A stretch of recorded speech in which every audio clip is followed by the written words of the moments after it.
Hey everybody, this is Evan Rogers on a completely unrelated to Japanese video. I want to talk about the Declaration of Independence because honestly, I feel like America has forgotten what the heck it is. And I want to talk about this because this second paragraph here, I feel like this is basically a college political science class summarized into one paragraph. And I feel like it's one of the most important things. I know this isn't Japanese related, but this is one of those videos that I'm making for my friends and for my children in the future so they understand just what the heck is going on and why Americans are so over the top patriotic. A lot of people wonder what makes you an American. Maybe they think you need to be a white person or, oppression or slavery or blah, blah, blah, blah. That's not what it means to be an American. What it means to be an American is basically to abide, to understand and agree with pretty much just this second paragraph. The rest of it's kind of dated. They make great points in this document, the Declaration of Independence, but the second paragraph is just complete gold. It's one of the most beautiful things politically related to governments that could ever have been written. It is a dissertation. It is a perfectly summarized political science and maybe even philosophy discussion. It's basically Western civilization summarized in a paragraph, and it is wonderful. So, really quickly, let's just talk about the Declaration of Independence in general. Thomas Jefferson wrote it. July 4th is when it was ratified. America was technically not in, well, depending on how you look at it, it is Independence Day because we said screw you to Britain and we're going to be our own country. Yeah, well, I'm gonna go build my own theme park with blackjack and hookers. But we didn't actually get our freedom until whatever that war, the Revolutionary War ended. Whenever that battle was, when the guy handed the saber over to George Washington. I want to talk about a few things. This is again for my friends and my family, and if you find anything interesting into it, notice how whenever they talk about the United States of America, the U is never capitalized. That's because back then they were states. Well, really they were colonies, but they became states through this right here. They declared themselves states. State is a fancy word to say country. So they're saying the United Countries of America, like the continent of America. They are a bunch of countries and they're working to be united together. They invited Canada, and Canada said, no thanks, we're good. And even today they have pictures of the Queen of the Britain on their money because that's what they chose. Whatever. No hate. The first paragraph is great. Oh, America's not a Christian nation. America's not a Christian nation. When I started this channel, I was an atheist. Just the past few years, I've become a Christian. Sorry, the very first sentence, we're in the course of human events, blah, blah, blah, blah, blah. The laws of nature and of nature's God. You can argue that nature's God is some Mother Gaia lady, but come on. All of the people back then in North America were Christians. This means the God of the Judeo-Christian God. They mentioned God again in the second paragraph. Just wanted to point that out. Their creator, or as Joe Biden says, this will be a joke for if my kids watch this when they're 10 years old, they won't get this. The thing. We hold these truths to be self-evident. All men and women created by the thing. Because he forgot how to say their creator. Modern day Democrats are terrified of saying God and giving him any credit, and it's horrifying to watch. Okay, so anyway, sorry if I'm ruffling a few feathers, but this is important to to everyone. All right, basically this first paragraph is saying, hey, we're sick of Britain. You guys have been jerks. We're leaving. We'll be polite. It literally says a decent respect. When we decide to leave and do what God lets us do, a decent respect to the opinions of mankind requires that they should declare the causes which impel them to the separation. It's nice of people who are leaving to give the reasons why they're leaving. So if you're going to divorce your husband or your wife, you should probably tell them why you're going to do that. If you're not going to be friends with somebody anymore, you should tell them why. If you want to leave a country, you should say why. Okay, so that's what they're going to do. This is the second paragraph because I just deleted that first one, the preamble. If I'm not mistaken, I think that's what it's called. This is pure platinum, gold, silver, all rolled up into one. It's pure Bitcoin. All right. After that, Thomas Jefferson and at the time the people ratifying it give a long list of reasons why they're leaving. These are fantastic to read on their own, but I'm not getting into it in this video. Maybe if anybody actually likes this, I'll make more videos. But you should read these because surprisingly, a lot of them are very much in play today, especially with the COVID-19 stuff. This is fantastic stuff, and you should read this. That the rest of American history makes sense. If you're a high school student, sit down and try to work your way through this. If you don't understand it, leave a question. I'm happy to answer these questions. I tutor Japanese people, and Japanese people come to Ohio and they have to take social studies, and they're like, "What the heck is wrong with all these Americans, and why are they so nuts?" And I have to explain what's going on in the Declaration of Independence, and they're like, "Whoa!" Like they don't understand this, they don't get this, and when I tell it to them, you can see lights going off in their heads. All right, excuse me for coughing and sneezing. I'm a little bit sick. Here they're saying that we've basically asked him to quit being a jerk, and he's ignored us. We're not. Oh, and then we've even asked the British people, and they said they ignored us. So sorry, we're leaving you. We therefore, the representatives of the United States, again here, United States of America. The U of United States of America is not capitalized. They do not value the singular country, United States of America. They value being plural countries. Okay, you should read through all that on your own. But aside from that, we're not going to talk about that right now. Okay, so before he goes in the list, he says, to prove what I'm saying here, that Britain is being jerks, let facts be submitted to a candid world. So he's literally writing this to the world saying, listen, this is what Britain is doing. That's why we're leaving. Whatever happens, this is why we did what we did. So he lists the facts. So I'm going to delete this last sentence just because it's building into the next part. It doesn't really have much to say about what's going on here. All right, let's talk about this chunk by chunk. We hold these truths to be self-evident. Okay, so let's go on this. He doesn't even call them facts. He doesn't call them things. He doesn't call them opinions. He calls them truths. He's not just saying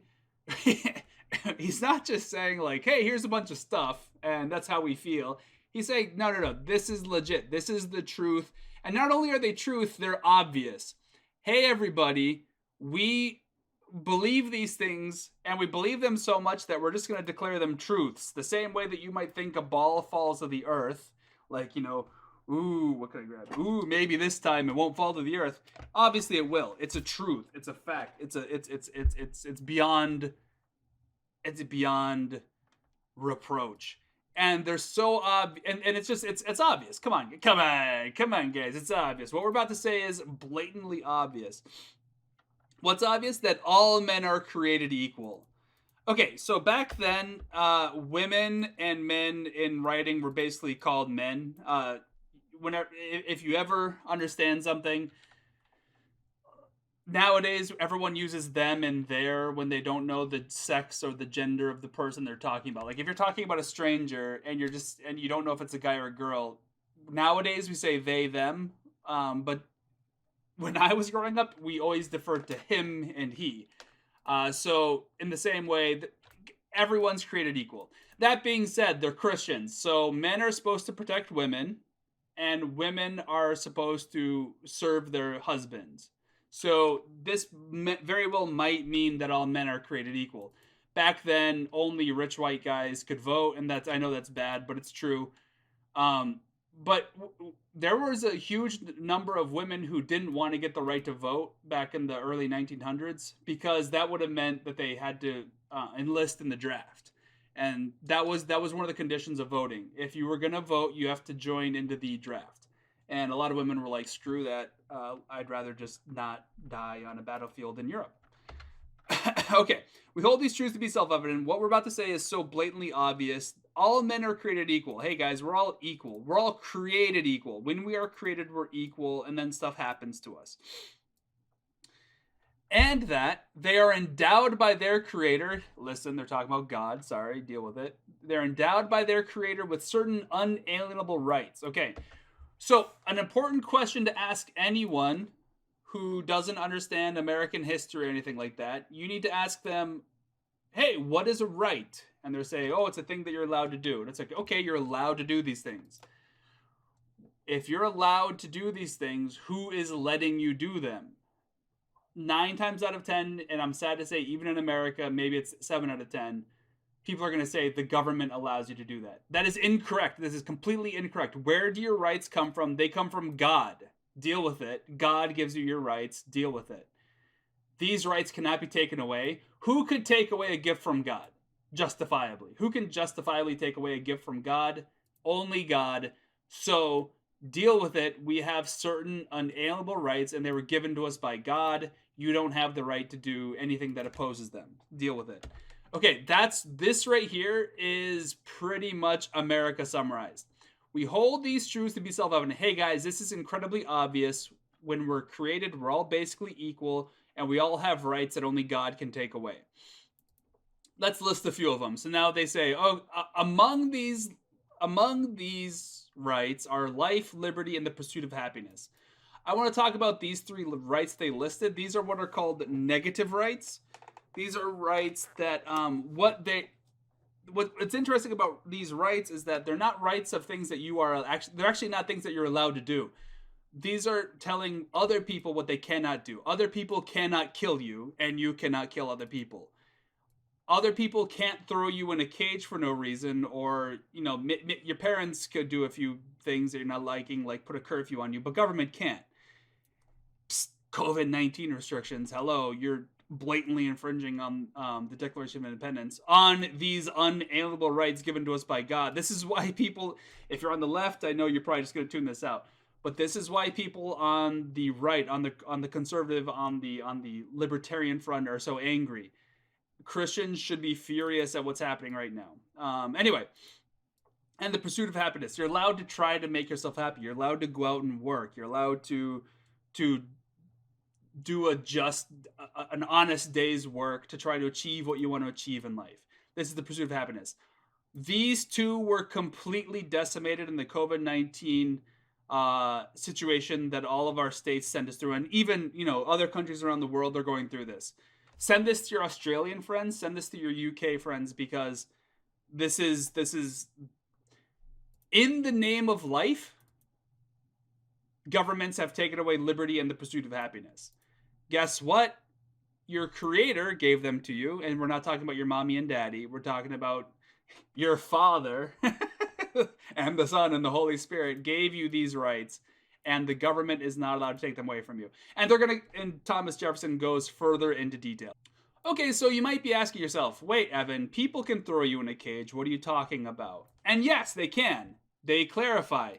To secure these rights, governments are instituted among men. Okay, so in order to preserve your right to life, your right to liberty, to not be thrown into a cage by Bill, your neighbor, and in order to allow yourself to live an honest day's work, in order to do all those things, that's the reason why we have governments.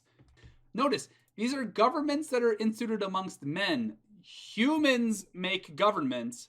God gives you rights, according to the Declaration of Independence. Oh, by the way, this is my cool samurai mug. My parents got this from a Japanese family decades ago, and they gave it to me. I don't know why I like this so much. All right. Anyway, to secure these rights, men create governments. Governments are instituted amongst men. Now, wait a second, Evan. That doesn't answer why Bill can't throw me in. Sorry, if your name is Bill out there, no offense. Why Hayashi-san can't throw you into a cage? Why can the police do it? Well, these governments that are instituted amongst men derive their just powers from the consent of the governed. Why is it that the police can throw you in a cage, or and I don't know what's like John Adams can make a law that says you're not allowed to do X, Y, Z. Why are they allowed to do it? Because you and I, the citizens, we agree to it. I want you to understand that. The only reason why the government is allowed to throw you in a cage is because you and I, the average citizen, agree to it. We agree to giving the police these powers. That's how this works. That's the entire point of this. The instant we do not agree with it anymore, what do? They talk about that in here. The Declaration of Independence is a fantastic document. It is 4 years of high school and probably 2 years of college political science rolled into one. This second paragraph right here. Okay, and then exactly whenever they talk about what happens after this. Whenever any form of government becomes destructive of these ends, the rights, the protecting your rights, it is the right of the people. You have this right. They give you another right. It is the right of the people to alter or abolish it. So, hey, everybody, you're allowed to get rid of your government. Hey, China, you should be overthrowing your government. Hey, Hong Kong, what China did to you was horrible. Hey, probably some god-awful country in Africa, you should be overthrowing your government and the thugs that are controlling it. So you're allowed to take it. It is your right to alter the government or to abolish it, and then to institute a new government. Notice how they don't say a new government. Notice government is kind of a fluid thing. It's not a countable thing. Today we say it's a government, but they mean it more like governance, and to institute new governance, a new system of government, which lays its foundation on such principles. They're talking about protecting your rights and organizing its powers in such form to the people. Yeah, this is getting a little bit wordy. Sorry, TJ, you get a little bit worried. TJ, Thomas Jefferson, you're getting a little bit wordy here. So you're allowed to get rid of a government and put a new one. This new government needs to have its foundation laid on principles and on the principles of self-government, not self-government, of protecting your rights. Okay, and it needs to organize its powers. That is, how does a government actually govern its people? These are its powers. You need to give it the powers in such a form that will allow the government, that to the people who are creating the government should be created in a fashion that they agree with. So when you and me go to make a new government, the new government's organization needs to be most likely to create, EFFECT is usually not a verb, to bring about our safety and happiness. So if you and I are going to make a new government, the government needs to be organized in a way that, in our opinion, seems most likely to bring about safety, happiness, and protect our rights. They then put a warning in here. TJ puts a warning. Prudence indeed will dictate that governments long established should not be changed for light and transient causes. He says, hey, be careful. You need to not just overthrow every government just because they institute a tax on, whiskey. Hint, hint, the Whiskey Rebellion. Just because they're putting a few pennies on a single thing isn't the reason why you should tax on something, isn't the reason why you should overthrow it. In fact, the reason why America, they give a long list, and their list has very little to do with taxation. Their list has to do with no one's listening to us. You guys don't care about us. You're not affecting our happiness and safety and protecting our rights. This is the most interesting point, and I love this. Thomas Jefferson, beautiful that you added this. Accordingly, all experience, so like throughout all of history, all experience hath shown. It has shown. So if you look at history, it's obvious that mankind, this is interesting that it's are, not is. Mankind, today we'd use is. I guess they used are back then. That mankind are more disposed to suffer. We're most likely to put up with all the BS. We're most likely to put up with the boot on our neck, while evils are sufferable. This is so visible with these COVID-19 lockdowns. Everyone is putting up with this horrible travesty to our liberty and to our pursuit of happiness because we can still suffer through it. Sure, over $1 trillion has moved its way from the lower class, the lower economic class to the rich people. Jeff Bezos is now worth billions more than he was just a few years ago. But I can still feed my family, so a lot of people aren't out there marching and killing people. So indeed, just like Thomas Jefferson said, if you look throughout history, people are willing to put up with horrible, horrible, horrible things from their government because they're not dying. So they're willing to put up with it rather than to right themselves by abolishing the forms to which they are accustomed. This is fascinating. Notice how they say right themselves, like to make yourselves right. This is like to like here you're on the ground getting your neck stomped on by Das Boot, and you're willing to put up with it rather than to just stand yourself up, shove that boot off your neck, and keep on trucking. Like to fix it. I was just listening to Father Stephen DeYoung, an Orthodox priest, and he says the word judgment in the Bible, we have an odd understanding of justice nowadays compared to what they used in the Bible. Justice and judging is the idea that things are out of place, and so when God judges things, he puts everything where it's supposed to be. So in the same way, we're willing to put up with all of this horrible crap that's going on rather than just putting things the way they should be. Humans are more willing to put up with tyranny if they can still feed themselves rather than saying, listen, even though we're doing well, even though we can feed ourselves, even though people are still happy and we're all playing video games, we should still be overthrowing the tyranny. Right? That's what this is saying. Even though history has shown that if people are happy enough, they won't overthrow their government. Even though they should, is kind of what they're implying here. By abolishing the forms to which they are accustomed, right? They're used to the tyranny, and thus they don't overthrow it. Basically, what he's saying here is humans get used to tyranny, so they don't overthrow it. We're not those people. Americans are not going to be those kind of people. Unfortunately, we've become that way. But back then, they were like, screw that. We see where this is going. You guys are heading to push us into slavery, basically to Mother Britain. And we're not letting you do it. We're not letting you do it. We're a bunch of farmers with guns. Oh, this is the best part. Like if you read some of the documents from back then, you'll see diaries from like little 6-year-old girls. They're like, yeah, my dad got sick, so I had to wake up at 4 a.m, grab 2 rifles and get on the horse and ride 6 hours into town to buy medicine. And it's like, oh man, a 6-year-old girl doing that. Like 6-year-olds aren't even allowed to play outside in this day and age. It's so ridiculous. I'm very unhappy with what's happened to America. Anyway, but when a long train of abuses. Now, notice this is actually before trains. I think maybe I'm wrong.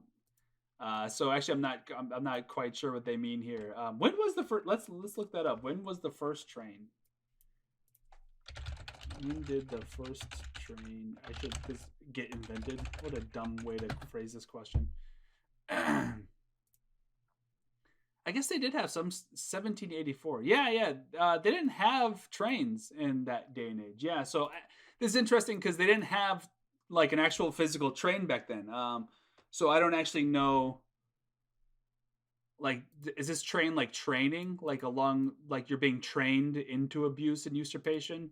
I'm not actually sure what they mean by this. Maybe train had like a train of like wagons could also be used. I don't know. But when a long train of abuses and usurpation, so this is the usurpation of your right. Usurpation, usurpation. I never heard anybody say usurpations. Hang on, my wife's calling me. So yeah, usurpations. This is the government usurping your rights. Ephraim, if you're watching this, that was mom calling for, she needs help with you because you wake up every 20 minutes and it's driving all of us insane.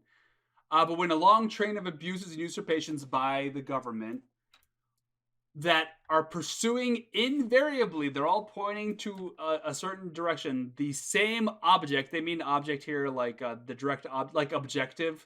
So all of these abuses and usurpations are driving in the same direction, which, and evinces, this is a fun word. This is like the verb of evinces. So all of these usurpations and abuses are aiming at the same object, and this object and all of these abuses are creating evidence that the object is a design to reduce them under absolute despotism.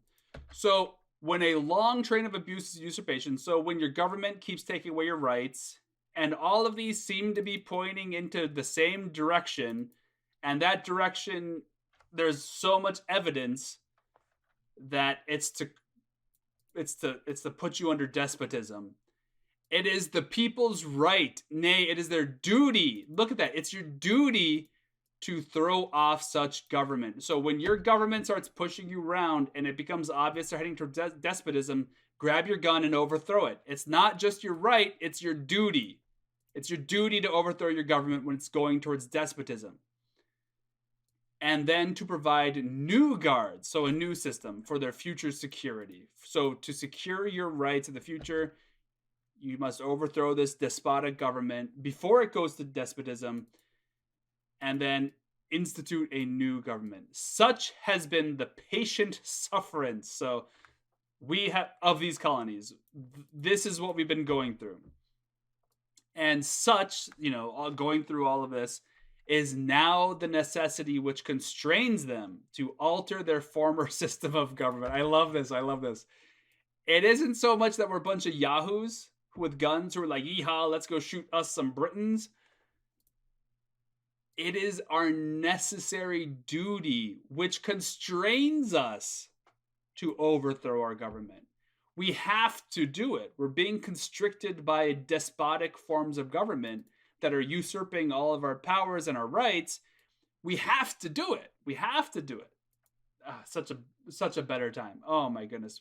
I know medicine was horrible back then, but this being your understanding of government is beautiful. The history of the present King of Great Britain is a history of repeated injuries and usurpations, all having indirect object. Notice for us language freaks, direct object. That's where this is going. This is where they're heading. Really, a direct object is the goal, the thing that you're acting upon. The history of the present King of Great Britain is a history of repeated injuries and usurpations, all having the same objective, being the establishment of an absolute tyranny over these states. And this, people, is what it means to be an American.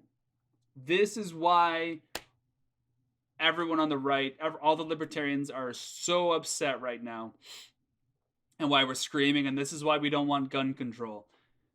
This is what it means to be an American, and this is why the Declaration of Independence is one of the greatest documents ever written, and one of the greatest political documents. I love it. And just this morning, I went outside and I yelled this paragraph as loud as I could, despite being sick. My daughter was looking at me like a crazy person. You guys all have yourselves a happy dappy day. Happy 4th of July. God bless America. This is the greatest country on the planet, and this is what we've lost in America, and we need to get it back. You've been exposed to extreme beliefs. Have a great day.